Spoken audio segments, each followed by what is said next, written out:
The automatic doors of Iron Ridge General stuttered open, jammed by a drift of snow pushed in by the wind.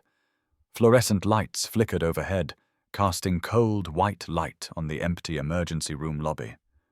Then the nurse at the front desk gasped.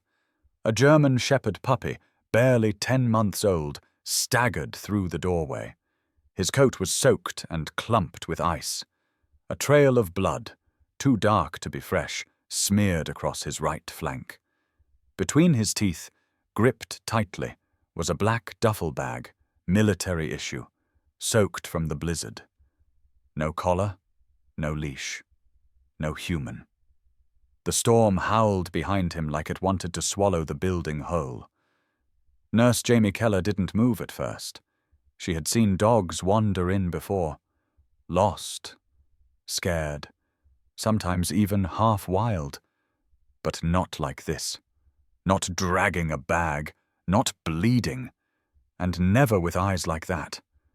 They locked onto hers with a wild urgency, not panic, not confusion, purpose. She stood. "Dr. Prescott?" she called, barely louder than a whisper. "You might want to see this." Inside the black bag, a vial of insulin, cracked but intact, a child's medical bracelet, a phone with a shattered screen still flickering, and a bloodied scrap of cloth folded around a GPS map printed on military stock paper, creased and annotated by hand. There was a single name written on the bracelet: Lily. Dr. Eli Prescott, 65 and 3 months into mandatory retirement delay, entered the ER from the side hallway. He stopped cold when he saw the dog. "Whose is he?" he asked. "He came in alone." Prescott raised a brow. "You mean someone dropped him off?" Jamie shook her head.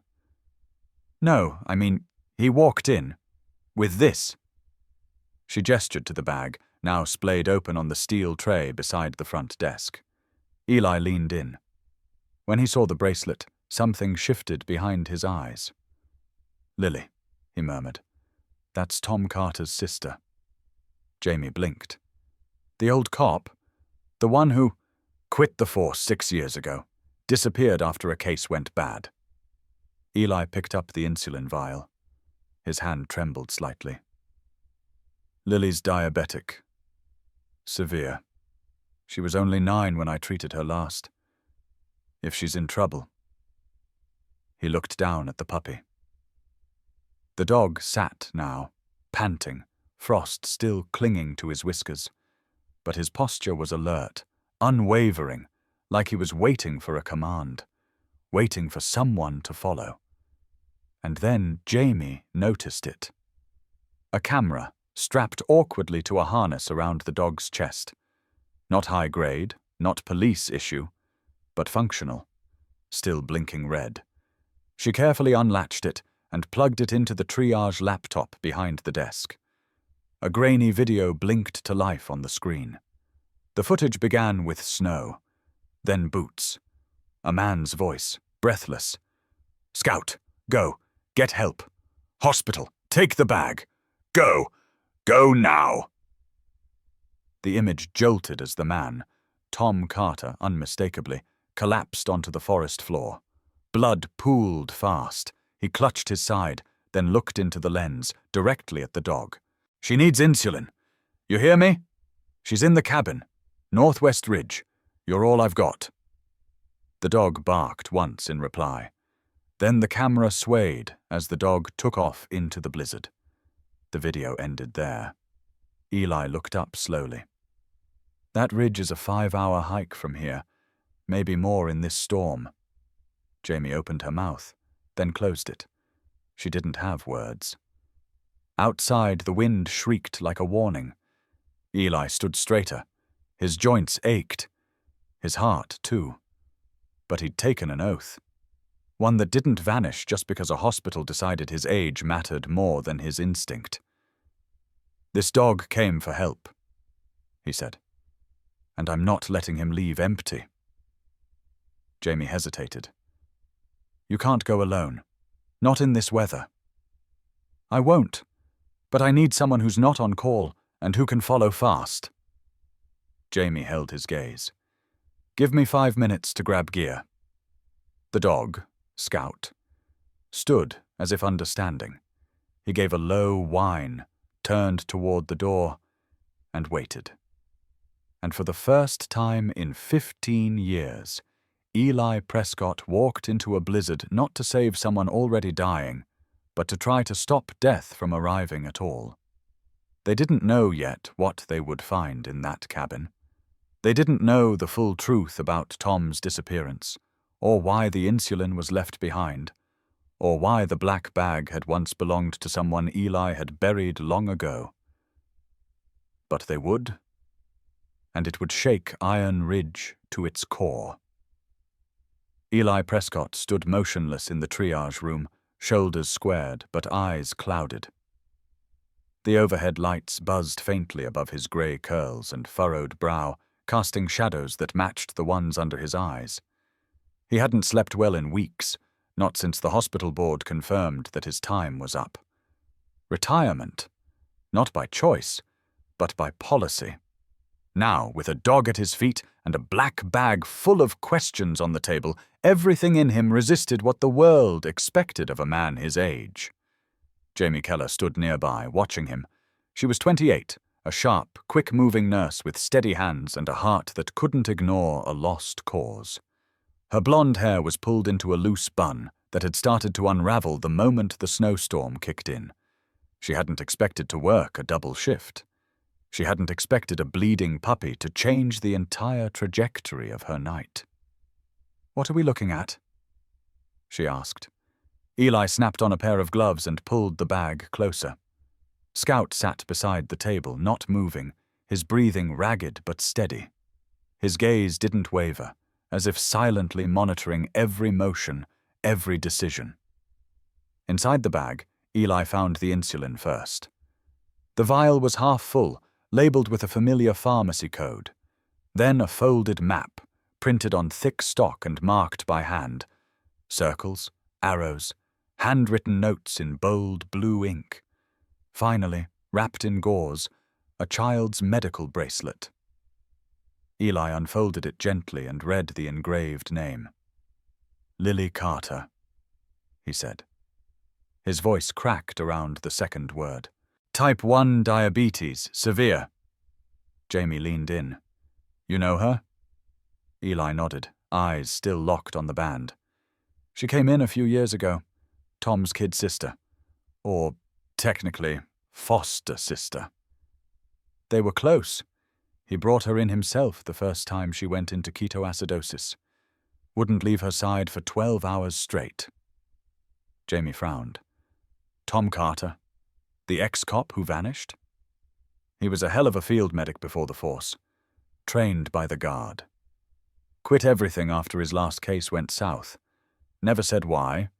Just packed up and left town. I heard rumors. PTSD. Maybe worse.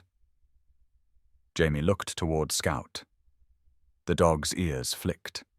He shifted his weight slightly, but remained seated, alert. "There's more," she said quietly, and plugged the camera feed into the laptop again. This time they played the rest of the footage. Scout's harness cam jolted and staggered through snow and trees. Tom's voice echoed through the static. "Scout, get help! Go, now!" Then came gunfire. 3 sharp cracks. A grunt. The camera spun wildly before stabilizing on Tom, clutching his abdomen, blood soaking through his jacket. Behind him, a figure. A man, hooded, face obscured, emerged from the tree line and vanished just as quickly. Scout turned back toward Tom. Tom reached forward, gripping the side of Scout's face gently. "You're smart. Smarter than most people I know. Get to the hospital. Give them the bag." Tom pointed west toward the mountain ridge. "There's not much time." The video cut to black. Eli stepped back from the screen. "That wasn't an accident," he said. "Someone shot him. And whoever that was, they weren't trying to scare him off. They meant to kill." Jamie turned to Scout, kneeling beside him now. She gently inspected his left hind leg, swollen, bruised, but not broken. "How far did you come, boy?" she whispered. Scout licked her hand once, then placed his paw on the base of the table. A quiet gesture. Intentional. Eli spoke again, more to himself than anyone else. He remembered the path, navigated through a whiteout, carrying weight, injured. That's no house pet. That's a trained dog. Military? Maybe. Or law enforcement. But I don't recognize him from our K9 unit. And he's young. Jamie looked up. If that bracelet belongs to Lily and Tom was shot, then who has the girl? Eli met her eyes. That's the question, but we won't answer it sitting here. Just then, the hospital's intercom crackled to life. All EMT routes west of Iron Ridge closed until further notice. Whiteout conditions. Do not dispatch without supervisor clearance. Jamie stood, already reaching for her parka. I'm not waiting for clearance. You're not trained for search and rescue, Eli warned. She zipped her coat halfway. And you're not 25 anymore. Eli gave her a look, then nodded once. Fair enough. He turned to Scout. The dog had risen now, his legs shaking slightly, but his gaze locked on Eli's like a soldier waiting for orders. You know the way? Eli asked quietly. Scout barked once. Jamie blinked. Did he just... Eli didn't answer. He grabbed his emergency field bag, pulled on his wool coat, and tossed Jamie a flashlight. 20 minutes to prep. After that, we follow the dog.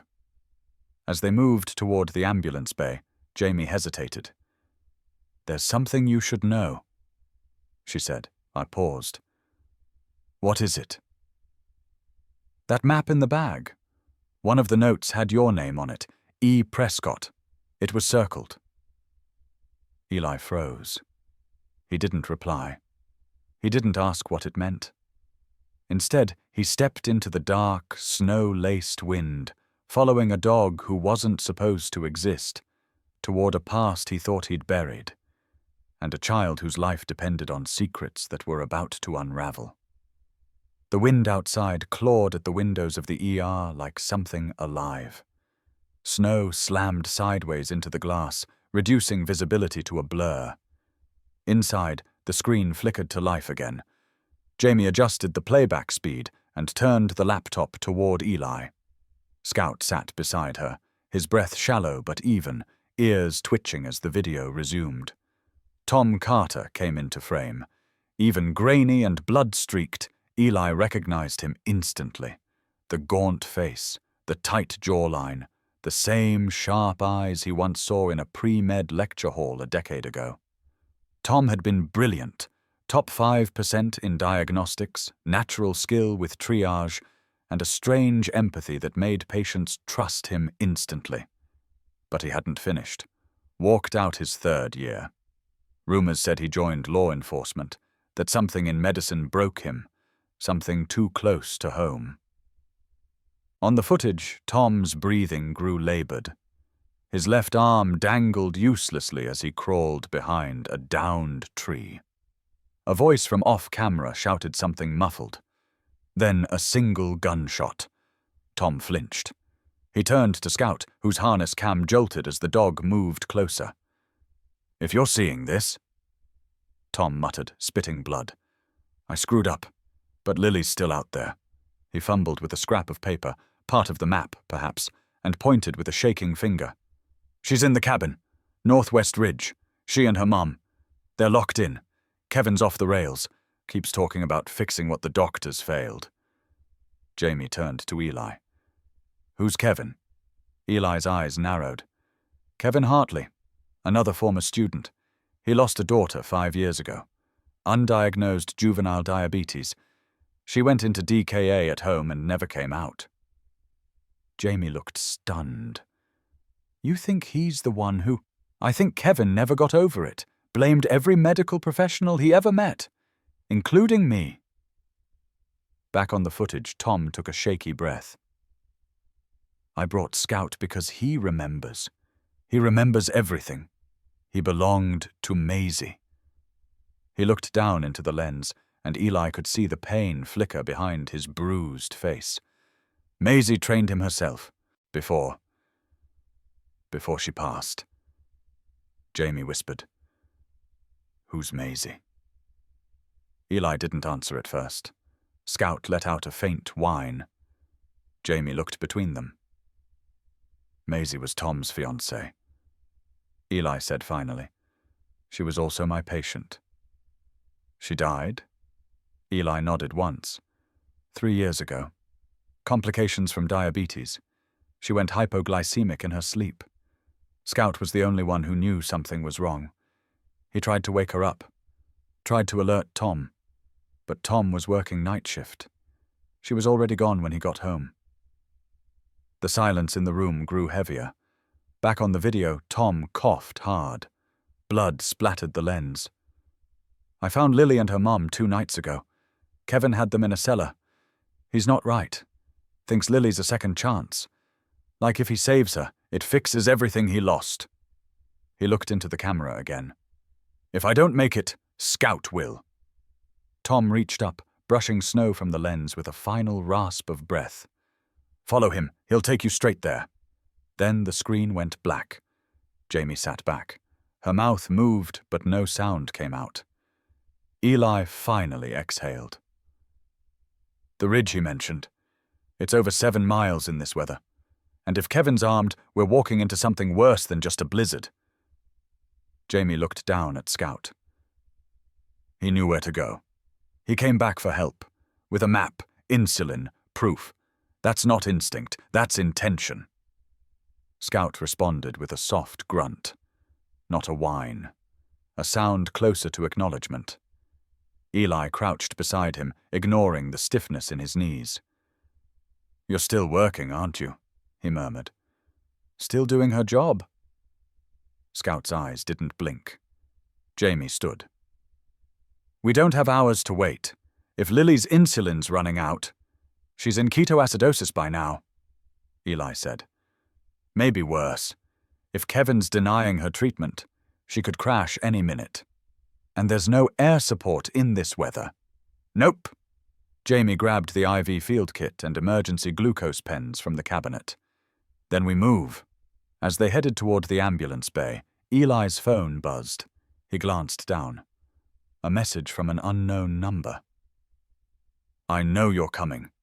Don't make the same mistake twice." Jamie saw his expression shift. "What is it?" Eli didn't answer. He just shoved the phone deep into his coat pocket. Scout pawed at the door. "We're being watched," Eli finally said. Jamie tightened her scarf. "Then let's give them something to look at." They stepped out into the storm, the dog leading the way, nose down, ears up. And in the swirling white of Montana's unforgiving cold, they disappeared. The radio squawked with static as Eli slammed the receiver back into its cradle. He turned away from the comms station, jaw clenched tight. "They're not coming." Jamie zipped up her parka with shaking hands. "Nothing? Not even a snowcat from Helena?" "Too dangerous." Eli muttered. "Conditions are deteriorating by the hour. Ground units grounded. Airlift's off the table. We're on our own."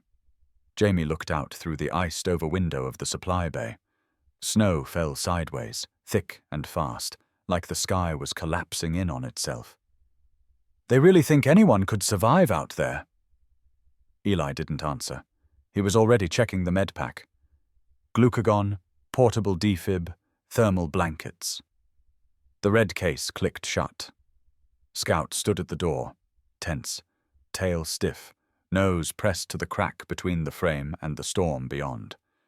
He wasn't pacing anymore. He was waiting. Jamie glanced down at him. "He's not going to stop until someone follows him." "Good," Eli said. "Because I'm not stopping either." Jamie hesitated. "You said Kevin Hartley lost a daughter, but Tom called the kidnapper Kevin. Carter." Eli paused, hand hovering over the keys to the old paramedic SUV.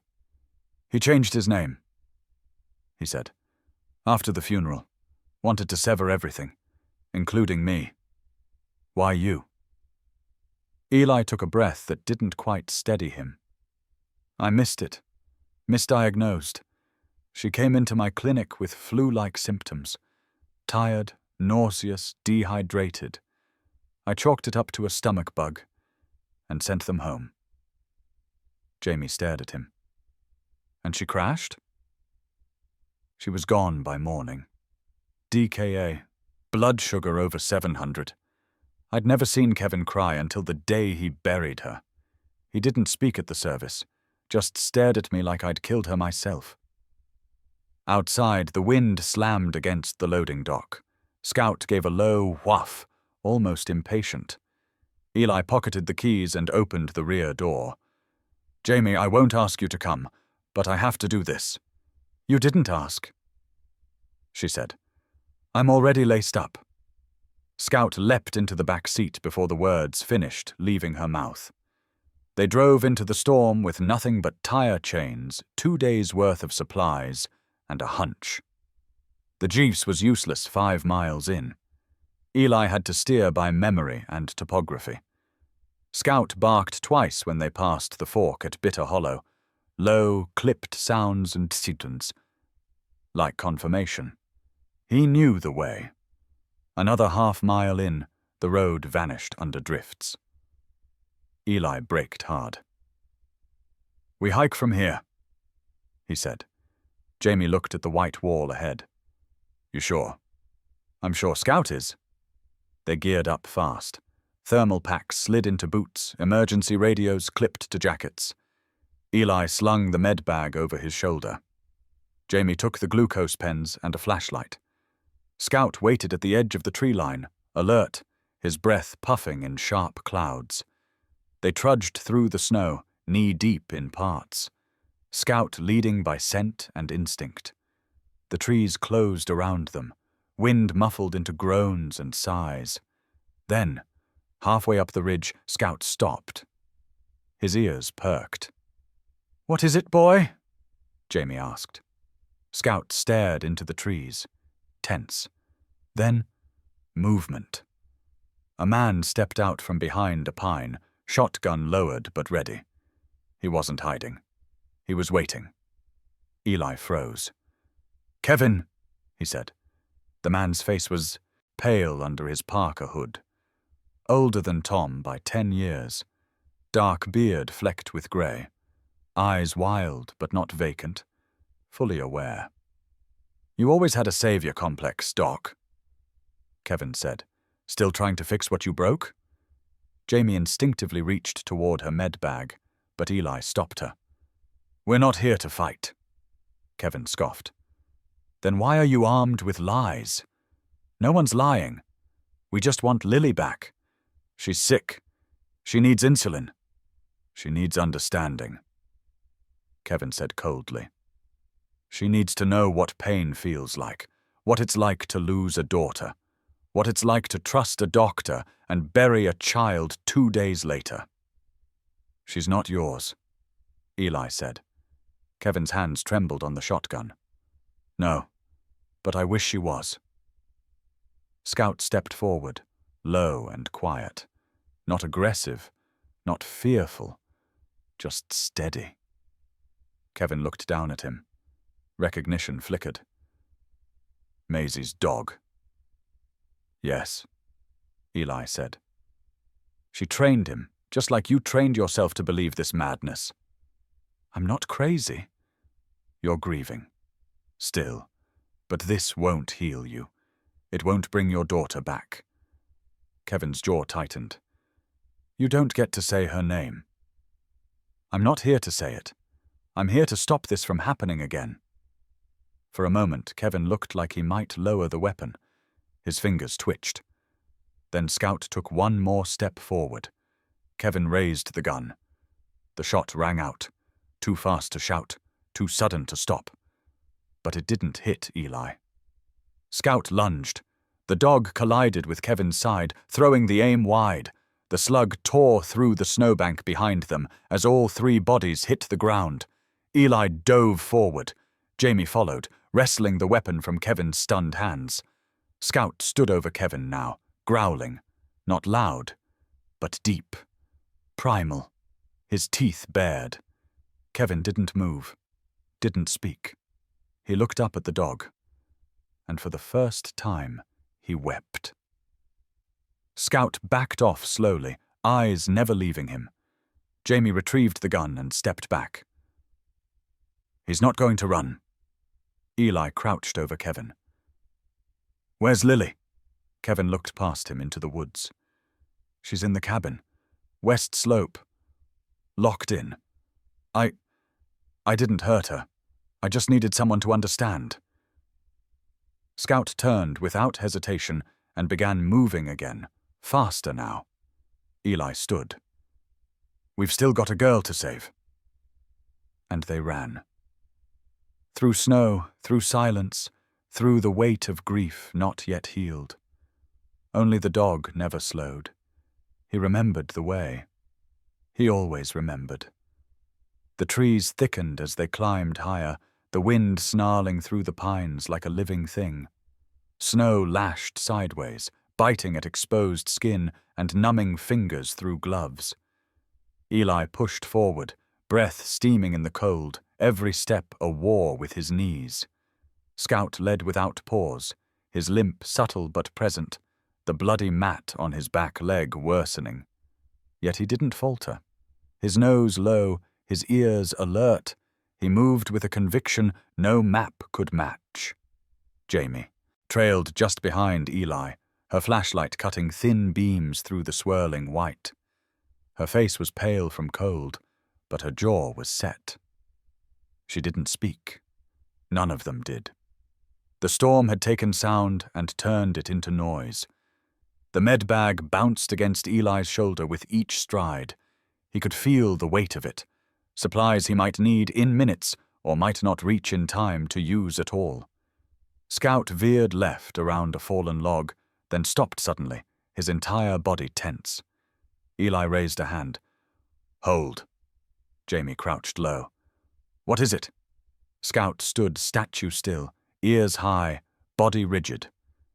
A second later he looked over his shoulder, gave a single bark, then turned toward a narrow break in the trees. Eli didn't question it. They followed. Within 50 feet, the trees gave way to a clearing.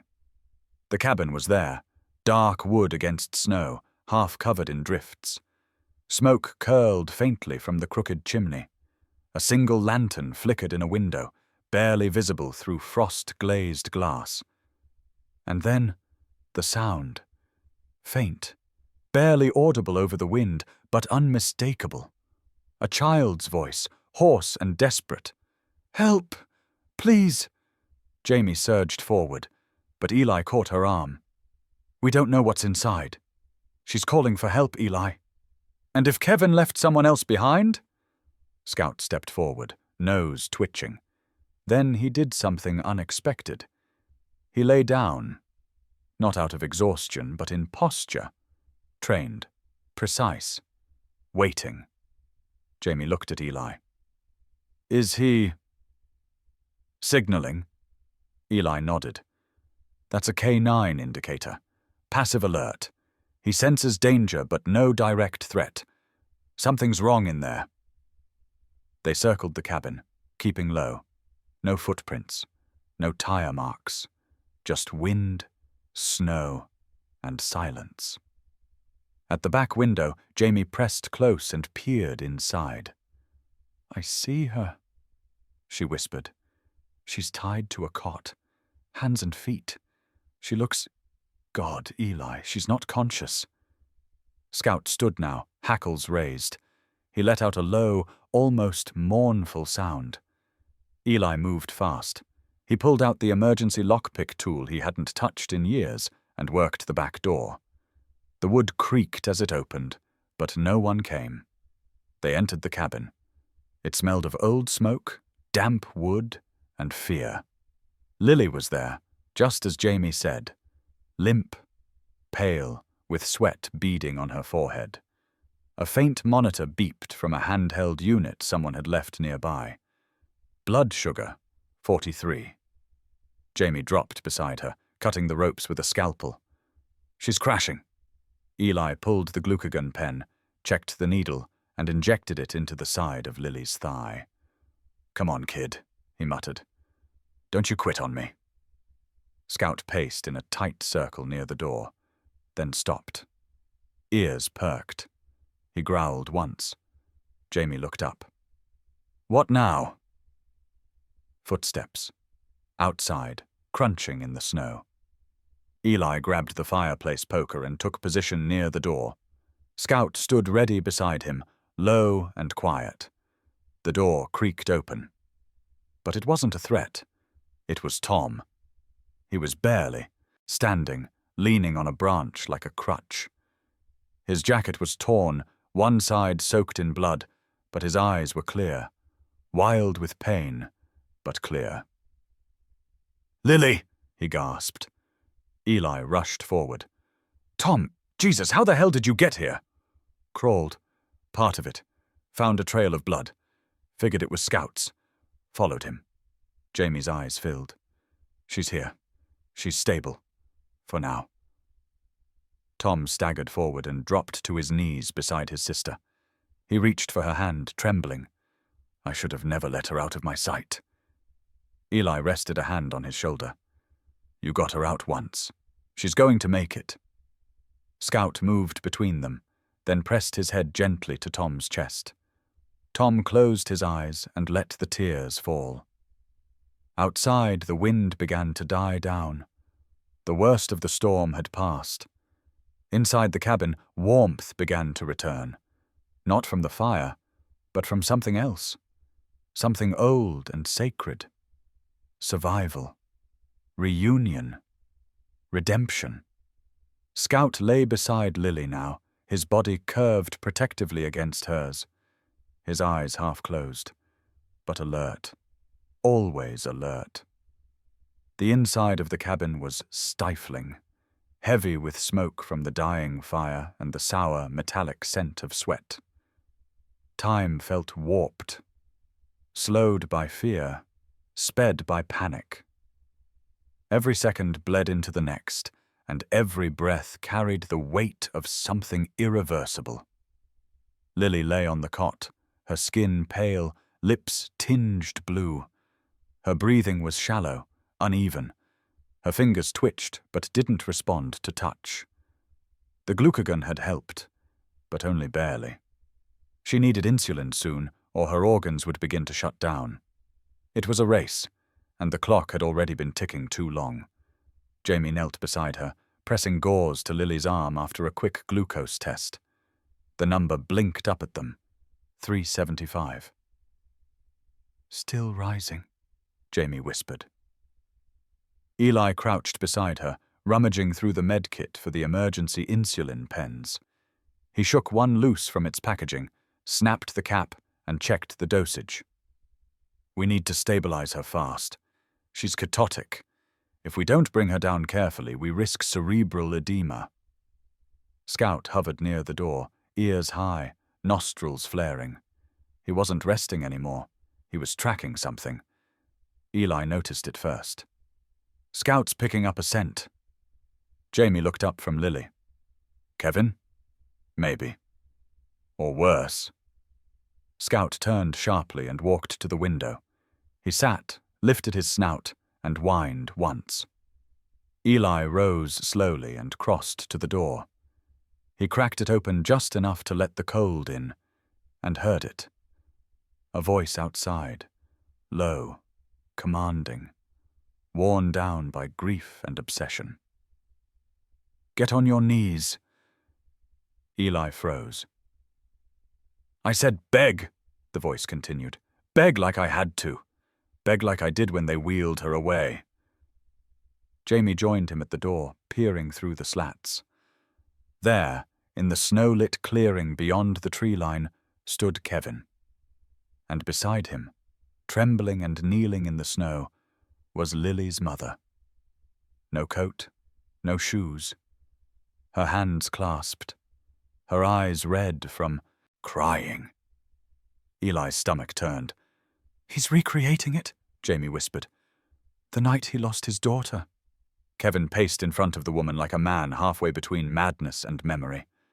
"You didn't scream loud enough. You didn't fight. That's what I told myself again and again. That maybe if I had screamed louder, someone would have listened. The woman sobbed. Please, let me take her place. He laughed. It cracked mid-breath.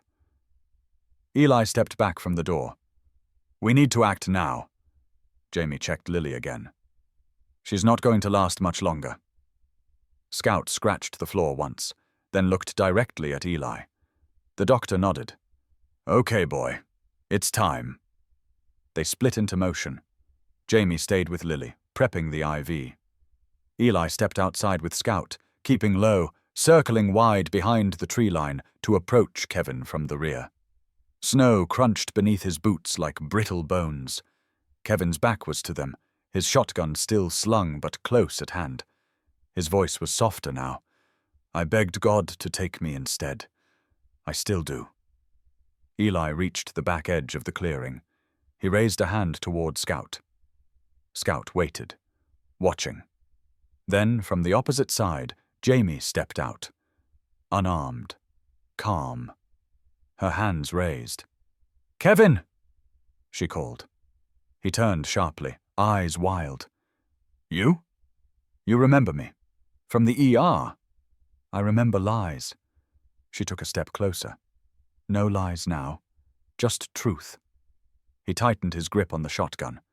And that's when Scout moved. He darted through the trees, silent as shadow, looping around behind Kevin and closing the distance in seconds. Kevin never saw him coming.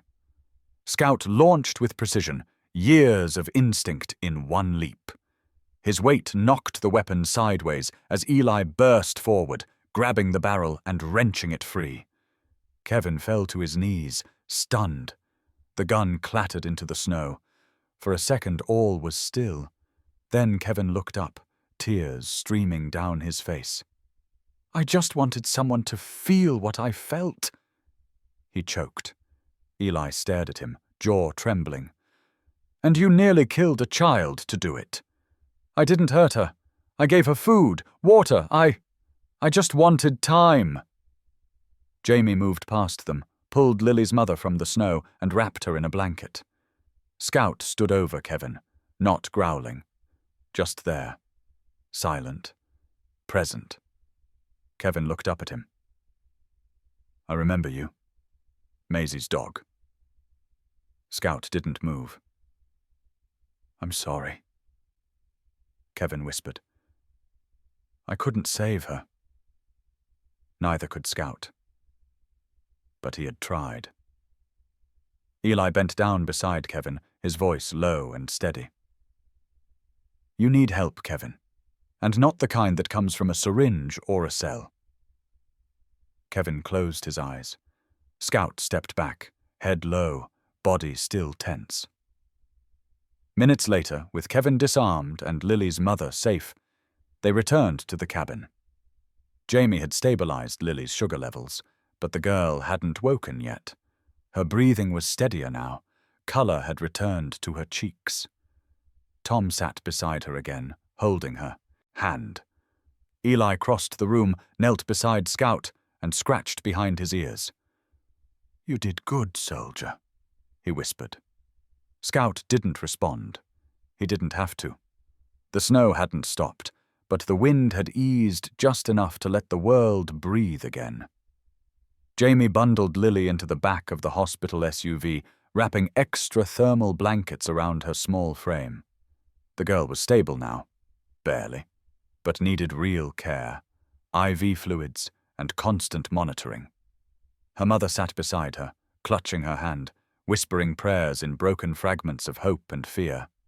Tom, pale and worn down to bone and nerve, held the door as Scout jumped into the back seat, curling up beside Lily like a living shield.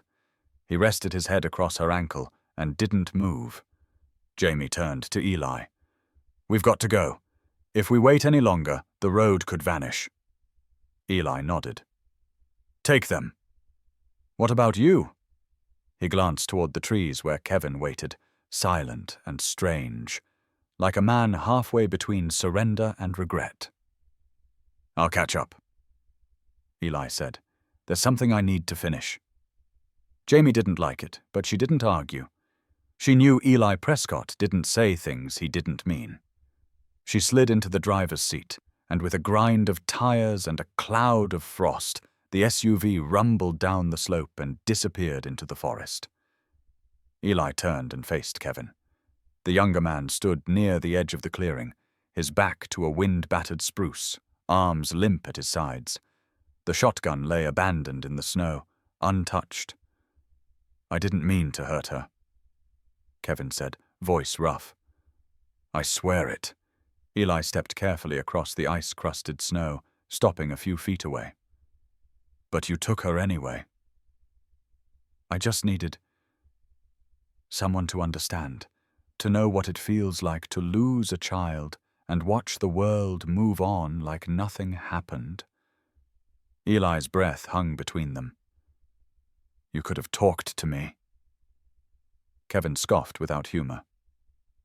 "Talk? After what you cost me?" "I made a mistake," Eli said. "One I live with every single day. I think about your daughter more than you realize. And I know this. Hurting another child won't bring her back." Kevin looked away. For a moment they stood in silence, the snow falling soft and steady, like the forest was listening. Then a sound cracked through the stillness, a groan of wood. Eli looked up just in time to see a thick pine branch, split at its base, give way high above them. It twisted as it fell. 40 feet of dead weight aimed directly at Eli. There was no time to move. But Kevin did. He lunged forward, slamming into Eli with a grunt, knocking him sideways just as the branch crashed down with a deafening thud, burying itself half a foot into the frozen ground. Snow exploded around them. Eli lay stunned, breath gone, staring up at the sky. Kevin rolled off him, coughing, one arm twisted beneath him awkwardly. Blood streaked across his temple where a shard of bark had sliced through. Eli scrambled to his knees. "You idiot!" he gasped. "That could have killed you!" Kevin chuckled, weak and breathless. "Could have. Didn't." Eli stared at him. "Why did you do that?" Kevin closed his eyes. "Because if I let you die, then maybe I really have become what I feared." He paused, swallowing. "And I think, deep down, I knew you'd come. You're the only one who ever really saw me. Before everything went wrong." Eli helped him sit up, checked the arm. It was dislocated, but not broken. "We need to get you to a hospital," he said. Kevin grimaced. "Jail, you mean?" "That too," Eli said. "But maybe also a psych eval. Maybe a second chance if you let it be one." Kevin didn't argue. Together they limped toward the tree line, back toward the path Scout had carved through the snow, back toward reckoning. Scout met them halfway, having slipped from the SUV and returned. Silent, watchful, steady. He trotted up to Eli, nudged his hand once, then turned his head toward Kevin. Kevin froze. Scout stared at him, not angry, not afraid, just knowing. "I didn't deserve that," Kevin said quietly. Scout sat down and looked away. Sometimes mercy is silent. And in the blood-spattered snow, that silence was enough. The storm had loosened its grip on Iron Ridge by the time Eli and Kevin reached the ranger outpost turned temporary shelter. The sky still hung low, swollen with clouds, but the wind had stilled. Snow fell now in soft waves instead of knives. Inside, the old wood stove crackled with stubborn heat. Jamie had managed to restart it after their return. Lily, wrapped in clean blankets, now rested in a cot near the far wall, her breathing steady, her lips no longer the color of fading dusk. Her mother sat beside her, stroking her hair, eyes red but awake. Scout lay just a few feet away, head resting on his paws, ears twitching in half-sleep. Eli limped in and shrugged off his coat. His left shoulder ached from the fall earlier, and his ribs were bruised, but nothing serious. Kevin followed slowly, arm still bound in a temporary sling. He kept his head low, silent but not resisting. Jamie looked up as they entered. "You're bleeding again." "I'll live," Eli said. "He saved my life." Jamie raised her brows. "Seriously?" Eli nodded.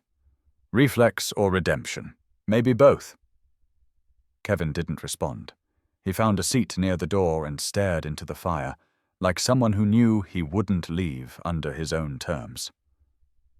Eli turned to Scout. The dog lifted his head. "Where's the bag?" Eli asked Jamie. She pointed to the corner where they'd stacked supplies. "I moved it out of the cold. Figured you'd want to go through it properly." He crossed the room and unzipped the black military-style duffel. Blood had crusted along the seams, and the fabric was frayed at the corners.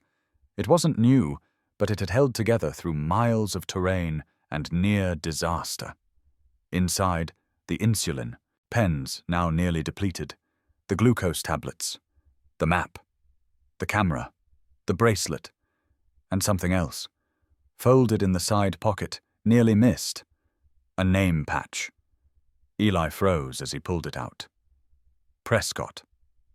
He stared at it, stunned. Worn letters on dark canvas. A little loose thread at the corner where his wife had once stitched it back by hand. It hit him like a gut punch.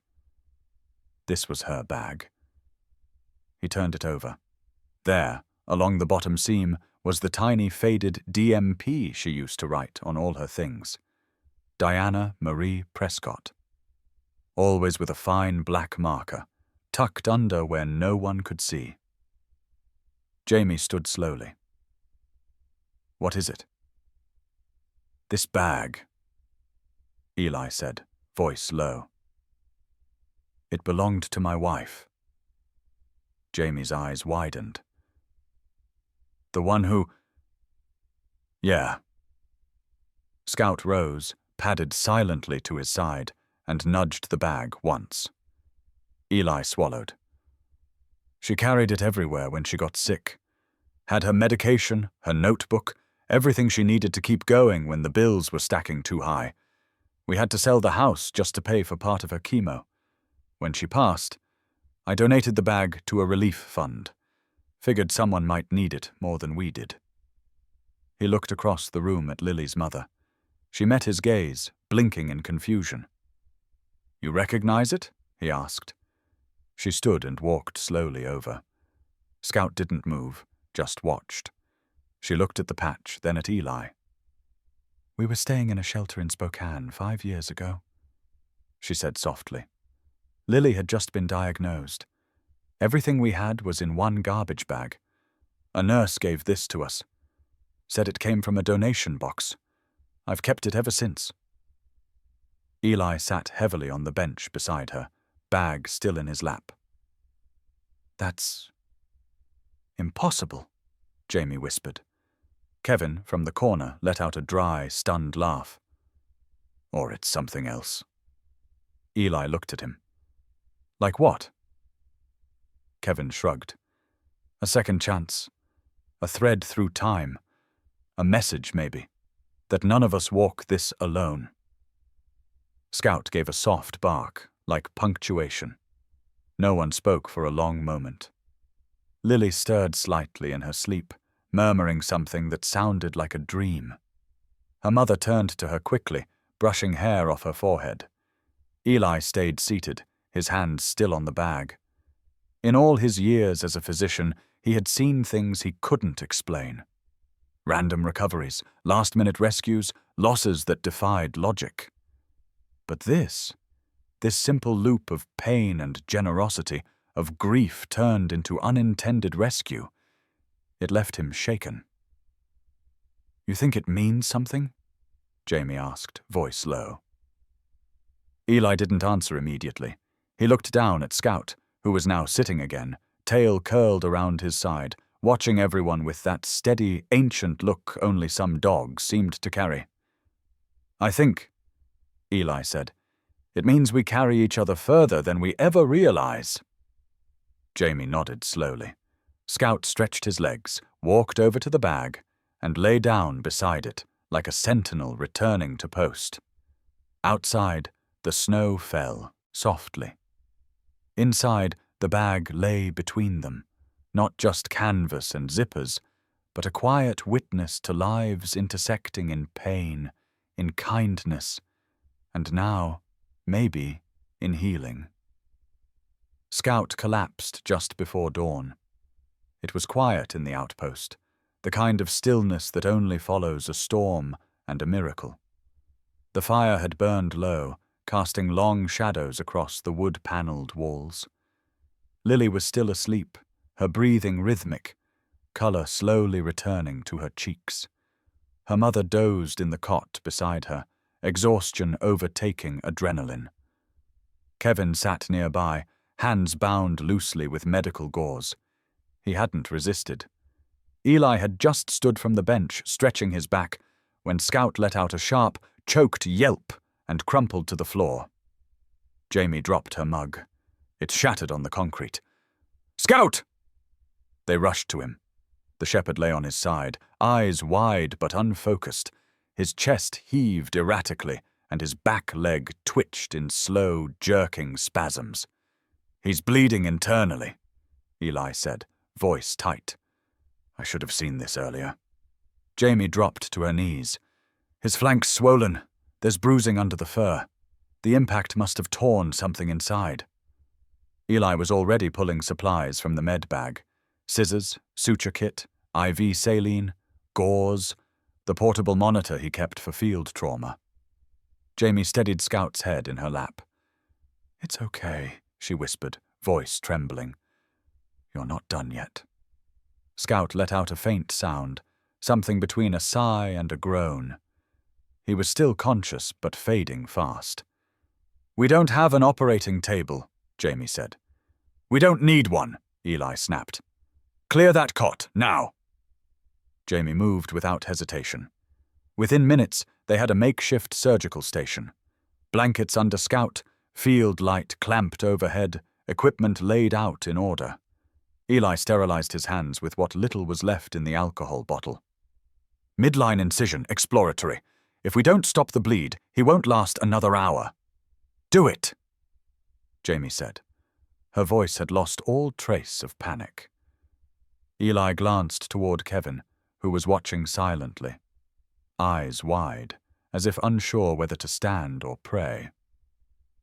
"You can help," Eli said. "Pressure here. Hold this." Kevin stepped forward like a man underwater, then did as told, pressing gauze where Eli pointed. He didn't speak. He just watched. Eli made the first incision. Scout didn't flinch. He was already sliding into shock. Jamie kept a hand on his ear, murmuring quietly to him the way someone might talk to a child during a thunderstorm. The bleeding was worse than Eli expected. A ruptured vessel near the liver. He worked fast, hands steady despite the tremble in his shoulder. "Clamp," he said. Jamie passed it. "Needle." She had it ready. Kevin adjusted the light without being asked. Minutes passed in silence, but for breath and heartbeat, and whispered instructions. Finally, Eli leaned back. "Bleeding's controlled. Let's close him. Up." Jamie exhaled like she'd been holding her lungs hostage. As they sutured the final layer, Scout's breathing evened slightly. His eyes remained closed, but his paws twitched gently, like he was dreaming. They wrapped him in heated blankets, tucked the IV line beside him, and waited. For a while, none of them moved. Then, from the cot, Lily stirred. Her eyes opened slowly, blinking against the light. Her lips parted as she took in the unfamiliar ceiling. "Mom?" she whispered. Her mother bolted upright. "I'm here, baby. I'm right here." Jamie reached for the monitor. blood sugar was climbing toward safe range. Her vitals were strong. "You're okay," Jamie said. "You're safe now." Lily looked around the room, then spotted Scout on the cot across from her. "Is he—" "He's resting," Eli said gently. "He brought you home." Lily's eyes welled up. "I remember. He found me. He wouldn't leave." "He never does," Jamie said. Kevin stood slowly, watching Lily, and then looked at Eli. "I'll go willingly," he said. "No plea, no fight. Just let me say goodbye." Eli nodded once. Kevin walked to Scout's side, knelt carefully, and placed a hand on the dog's paw. "I was lost," he said softly. "But you weren't. You knew the way."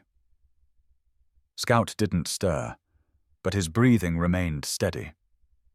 Eli placed a hand on Kevin's shoulder. "You still have a choice, Kevin. You always did." Kevin didn't answer.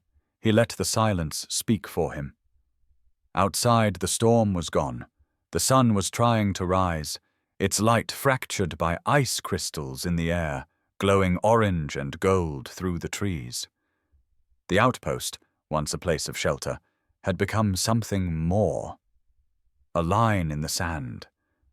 A place of reckoning. Scout remained asleep, but the warmth returning to his limbs and the slow rhythm of his breath said one thing clearly. He wasn't finished yet. And neither were they. 1 year later, the snow still fell over Iron Ridge, but the storm that had nearly broken it had long since passed. Scout padded down the long hallway of St. Mary's Children's Center, his nails clicking softly against the linoleum floor. A fresh red bandana hung from his neck, and his tail wagged in gentle rhythm as he passed the familiar rooms. The kids were already waiting for him. They always were. In room 3B, Lily sat propped up in her hospital bed, a book in her lap, and her insulin pump tucked beneath a cozy flannel blanket. Her eyes lit up the moment she saw Scout. He trotted straight to her side without hesitation and rested his head on the bed. "Hey, soldier," she whispered, scratching behind his ears. "You're late." He gave a soft huff, as if to say he had a full schedule. Which wasn't far from the truth. Scout had become something of a legend around here. Not just a therapy dog, but a survivor, a symbol of loyalty and instinct and second chances. The children didn't just pet him. They listened to him, trusted him. For kids who'd been poked with needles, cut open, or left behind in hospital beds, Scout was a steady heartbeat in the chaos. Eli watched from the doorway. He wore a wool sweater now, not a white coat. His name still hung from a lanyard around his neck, but it read Program Director, not Emergency Physician. He'd stepped down from clinical duty 6 months after the storm, not because he had to, but because he realized he was meant to teach, to guide, to pass the flame on instead of always running into it. He started the Pediatric Resilience Initiative with Jamie, and with help from some old friends across the state, turned the idea into something real. Therapy dogs, child psychology, mobile units for rural outreach. Scout was the face of it all. Jamie walked up beside him now, holding 2 cups of black coffee. "He's got better bedside manners than half the interns," she said. "He's got better instincts than most surgeons I've worked with." Eli replied. Jamie smiled. "Tom's coming by later. Wants to talk about enrolling in the nursing program. Says Lily inspired him." Eli nodded. "He'd be good. And she's doing well." "Better than well," Jamie said. "She's thriving." Scout turned and looked at them, ears perked, tail still wagging. His gaze held them the same way it had in that storm 1 year ago, steady, intelligent, unyielding. Eli stepped into the room. Don't let him fool you, he said to Lily. He's got an ego now. Lily grinned. He deserves it. They both looked at Scout. He stretched, settled in closer to Lily, and let out a long, content breath. Eli sat down beside them. You know, he said, we still get emails about that night. People want to know how a dog could do what he did, how he found us, why he never gave up.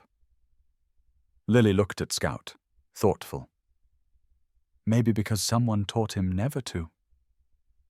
Scout didn't move. Eli watched him for a long moment. Or maybe it was just in him from the start. They sat there for a while. 3 lives once broken, now stitched back together in the quiet of a hospital room. Outside the window, snow began to fall again. But gently this time. Not a threat. A memory. A reminder. Eli stood to leave. He turned back, one hand on the doorframe. It all started with a puppy dragging a black bag through a snowstorm, he said, carrying everything we didn't know we'd need. Hope, guilt, memory, and a second chance. Jamie joined him, and together they walked down the hall. Scout remained with Lily, because some dogs don't leave when the job is done. They stay, they heal, they remember. And maybe, if we're lucky, they remind us who we're supposed to be. If you've ever been saved, held, or simply understood by a dog who refused to give up on you, you already know what this story means. What's your story with a loyal pet? Support the channel. Share Scout's legacy. And don't forget to subscribe to German Shepherd, where loyalty walks on 4 paws.